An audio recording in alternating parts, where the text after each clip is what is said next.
जय हिंद फ्रेंड्स, स्वागत है आप सभी का आपके इस प्यारे से यूट्यूब चैनल पे। तो फ्रेंड्स, आज की इस इंटरेस्टिंग वीडियो में आप सभी लोग देखने वाले हो कि यूपी डीएलएड का जो 2024-26 का सत्र है वो ये स्टार्ट हो चुका है मेरे दोस्तों। तो यहाँ पे मैथमेटिक्स से आप सभी लोगों को डर लगता है, जिसको भी डर लगता है यहाँ पे मैथमेटिक्स से डरने की कोई भी ज़रूरत नहीं है आप सभी लोगों को।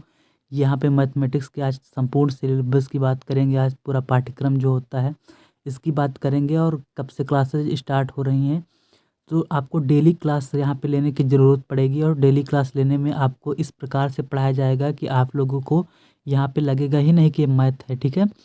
और इस प्रकार से मतलब आप लोग तैयारी करेंगे बेहतरीन तरीके से, एकदम मस्त तरीके से, एकदम बिंदास तरीके से। इस सब्जेक्ट में आप लोगों को दिक्कत लेने की ज़रूरत ही नहीं है थोड़ी सी भी, ठीक है।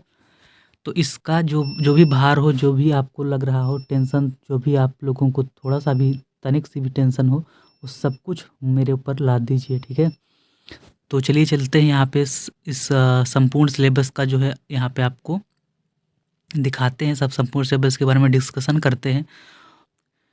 तो बिना समय गंवाए आपका जो है यहाँ पे चलिए वीडियो को स्टार्ट करते हैं। तो दोस्त, बात करें अगर सिलेबस की, तो आप लोग यहाँ पे देख सकते हो कि विषय सूची की अगर यहाँ पे बात करें तो इकाई फर्स्ट में यानी कि पहली यूनिट में आपको क्या पढ़ना है, तो संख्या तथा संख्यांक का बोध, यानी कि संख्या क्या होता है और संख्या का अंक क्या होता है, ठीक है। यानी कि यूनिट क्या होता है और यूनिट यहाँ पे संख्या के बारे में पढ़ना है, संख्यांक का बोध, ठीक है। अंकों का ज्ञान, अंक क्या होता है, ठीक है, स्थानीय मान उसके, ये सभी लोग आप लोग जो है अगर फर्स्ट से लेकर के आप लोग का जो है यहाँ पे 10th तक की मैथ आप लोग पढ़े होंगे या फिर 8th तक की मैथ ही आप लोग अच्छे से पढ़े होंगे, तो आप लोगों को पता होगा क्या होता है। नहीं पता है तभी उसी के लिए तो मैं आप लोगों के लिए आया हूँ, ठीक है। और इतनी बेहतरीन तरीके से आप लोग यहाँ पे पढ़ेंगे कि आप लोगों को यह भी याद करेंगे कि क्या मैथ पढ़ी थी हमने, ठीक है। इकाई 2 में आप लोगों को क्या पढ़ना है कि गुणा तथा भाग की संकल्पना एवं संक्रियाएँ पढ़ना है। गुणा और भाग की क्या संकल्पना होती है, उसकी संक्रिया, उसके ऑपरेशंस क्या होते हैं, ठीक है। नेक्स्ट है दोस्त आपका कि इकाई थर्ड जो है आपकी क्या कह रही है कि भिन्न की संकल्पना तथा गणितीय संक्रियाएँ क्या होती हैं, ठीक है। यानी कि भिन्न की संकल्पना और यहाँ पे गणितीय संक्रियाएँ जो होती है वो क्या होती है, इसके बारे में आपको पढ़ना है। तो भिन्न क्या होता है, मेरा एक सवाल है आप सभी लोगों से, ठीक है, कि भिन्न और परिमेय संख्याओं में क्या अंतर होता है। अगर किसी को पता है तो कमेंट सेक्शन में कमेंट करके आप लोग ज़रूर बताइएगा, ठीक है। तो जैसे कि मान लीजिए यहाँ पे लिखा हुआ है, मान लीजिए लिखा हुआ है 3/5, ठीक, या 3/5 जिसे आप लोग बोलते हो, या 3/5 बोलते हो, 3/5 बोलते हो, ठीक है। कुछ भी बोलते हो, जो भी बोलते हो सही बोलते हो, ठीक है। 3/5 जैसे लिखा हुआ है तो इसको हम यहाँ पे ऊपर का न्यूमरेटर कहते हैं, ठीक है। ऊपर जो 3 लिखा हुआ है उसको न्यूमरेटर बोलते हैं और जो नीचे 5 लिखा हुआ है उसको डिनोमिनेटर बोलते हैं, ठीक है। यानी कि इंग्लिश मीडियम के लिए ये हुआ। और अगर हम इसको हिंदी में बात करें तो ऊपर को जो लिखा हुआ है उसको हम अंश बोलते हैं, नीचे जो लिखा हुआ हर बोलते हैं, ठीक है। तो ये भिन्न हुआ, फ्रैक्शन हुआ आपका। मतलब इसका मतलब ये हुआ, फ्रैक्शन का मतलब ये हुआ कि 5, जैसे यहाँ पे 5 टाफियाँ हैं, ठीक है। 5 टाफियाँ हैं, 5 टाफियों को हमको बांटना है 3 लोगों में, ठीक है। किस प्रकार से बांटेंगे, 5 टाफियों को 3 लोगों में बांटना है। जब मैं पढ़ाऊँगा, जब ये चैप्टर पढ़ाऊँगा तो बहुत अच्छे से आप लोगों को यहाँ पे समझ में आ जाएगा।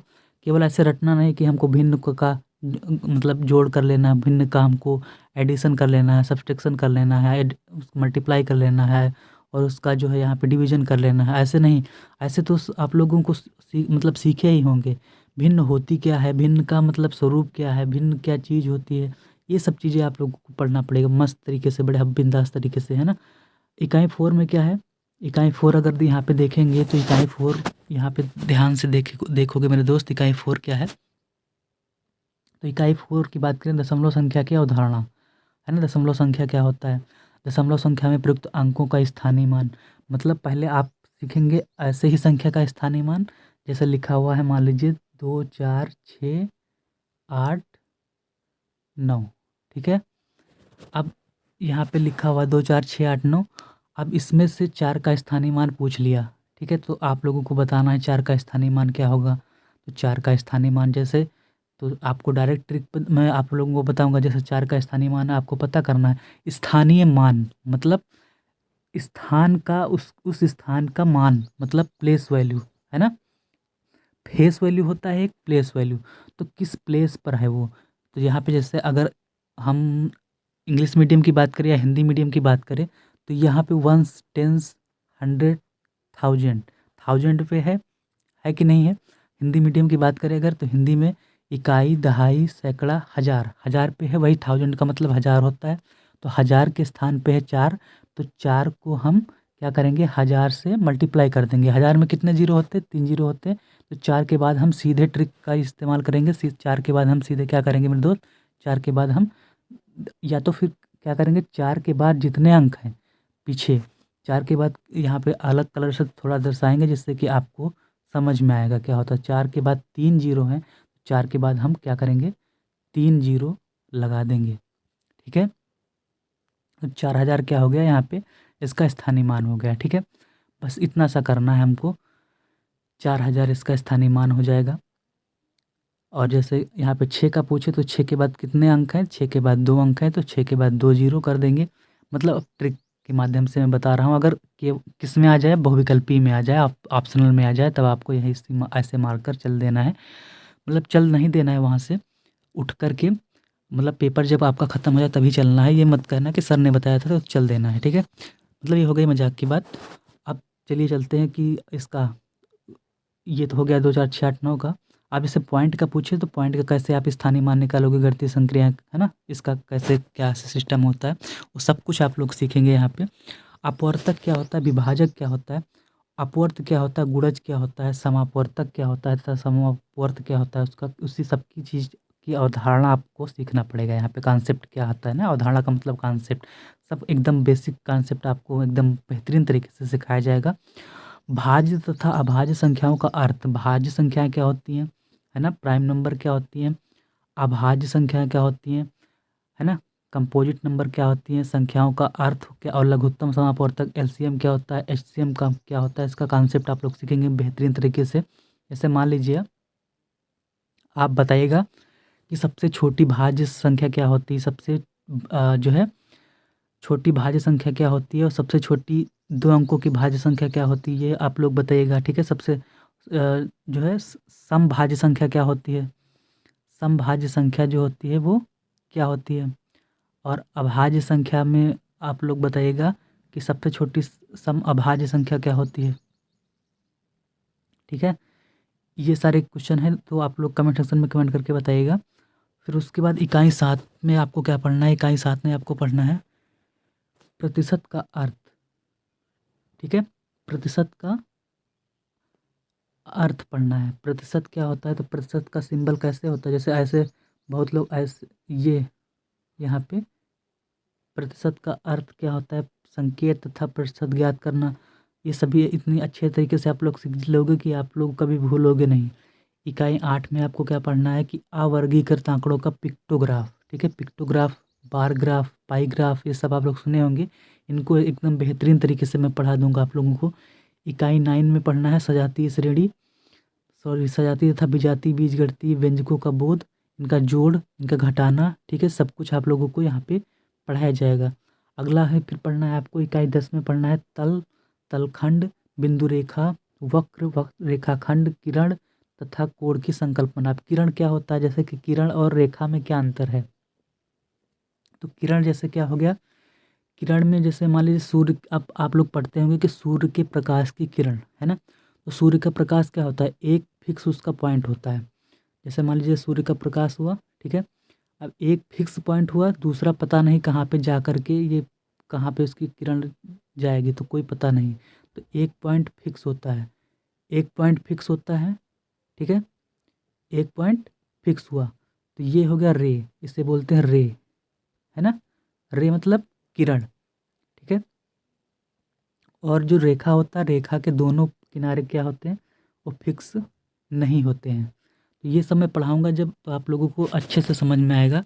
अभी आप ऊपर ऊपर केवल ओवरव्यू ले रहे हैं कि क्या होता है।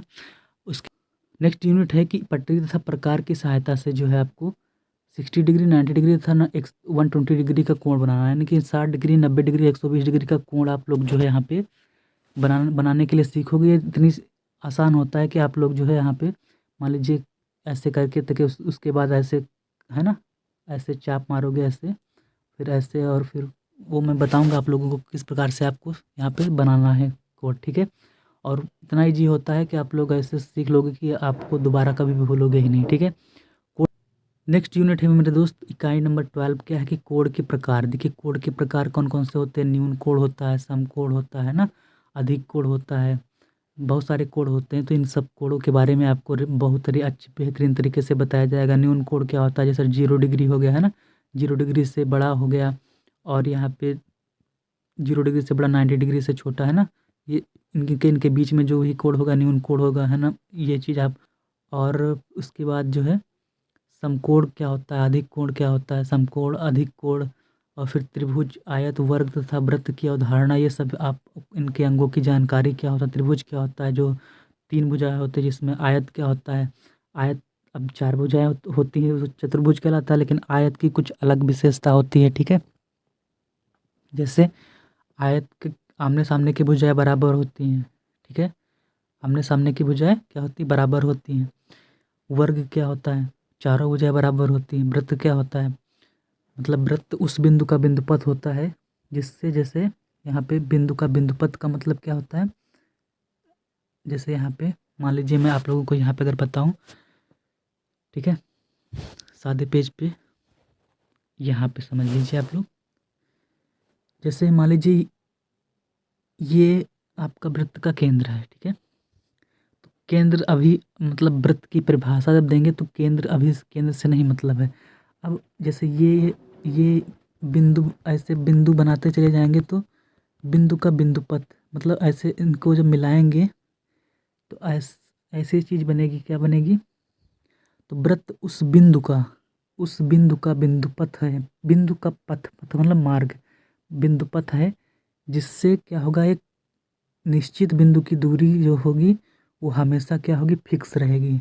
और इस फिक्स दूरी को क्या कहेंगे हम, त्रिज्या बोलेंगे, त्रिज्या बोलेंगे, ठीक है। त्रिज्या का दोगुना क्या होता है, त्रिज्या का दोगुना व्यास होता है ना, त्रिज्या का दोगुना व्यास होता है। ये सब चीज़ आप पढ़ेंगे जब, मतलब अभी तो ओवरव्यू बता रहा हूँ क्या क्या पढ़ना है आपको, ठीक है। परिमिति, फिर आप लोगों को यहाँ पे परिमित पढ़ना है इकाई 14 में, ठीक है। तो आज आप लोगों ने सीखा कि मतलब क्या क्या आपको यहाँ पे पढ़ना है, ठीक है।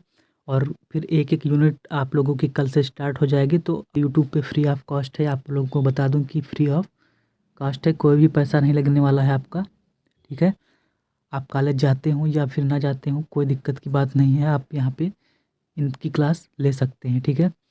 और आपकी 14 यहाँ पे कितनी यूनिट है, 14 यूनिट है, और 14 यूनिट को आपको बहुत से बहुत 2 महीने लगेंगे या फिर 1.5 महीने बहुत हैं, ठीक है। इतने में ख़त्म हो जाएगा आपका ये मैथ, और अच्छे से ख़त्म होगा और बेहतरीन तरीके से ख़त्म होगा, ठीक है। तो आज आपने सीखा, कैसा लगा वीडियो आपको कमेंट सेक्शन में कमेंट करके बताना है, और वीडियो को लाइक कर देना है, ठीक है, अगर वीडियो पसंद आए तो। और बाकी कोई भी दिक्कत हो तो आप लोग यहाँ पे कमेंट सेक्शन में कमेंट करके पूछ सकते हो। मिलते हैं नेक्स्ट वीडियो में धमाकेदार वीडियो के साथ। तो आज की वीडियो में इतना ही। जय हिंद, जय भारत।